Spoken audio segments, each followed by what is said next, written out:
যে আসলে আমি দীর্ঘদিন ধরে কাজ করলেও বাংলাদেশে খুব একটা দীর্ঘদিন ধরে আমি কাজ করছি না। কিছুটা হলেও তো নন্দনতাত্ত্বিক মানের হানি হবেই। যে আসলে মানগত দিক দিয়ে তেমন কিছুই হয়নি, কিন্তু ভিউ অনেক।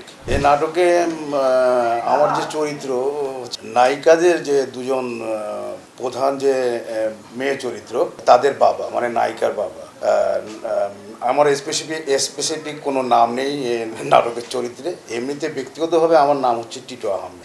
এই নাটকে মেনলি ওই দুই নায়িকার বাবা, এটাই হচ্ছে আমার পরিচয়। ব্যাপারটা হচ্ছে যে আসলে আমি দীর্ঘদিন ধরে কাজ করলেও বাংলাদেশে খুব একটা দীর্ঘদিন ধরে আমি কাজ করছি না। আমি খুব অল্প সময় ধরে কাজ করছি।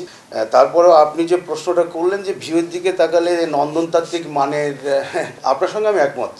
অবশ্যই কিছুটা হলেও তো নন্দনতাত্ত্বিক মানের হানি হবেই, কারণ আপনি তো নন্দনতাত্ত্বিক মানের দিকে তাকাচ্ছেন না, আপনি তাকাচ্ছেন ভিউয়ের দিকে।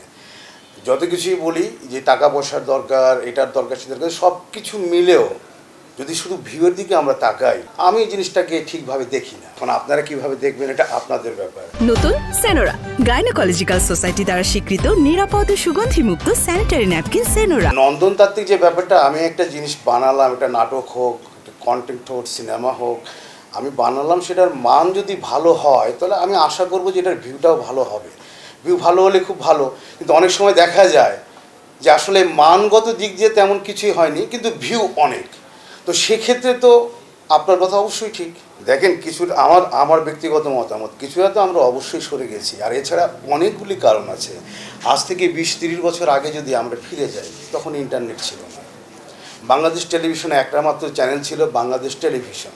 কিন্তু এখন কিন্তু বিষয়টা এরকম না। তখন আমরা একটা নাটক দেখার জন্যে, সাপ্তাহিক নাটক দেখার জন্য একটা সপ্তাহ ওয়েট করতে হতো।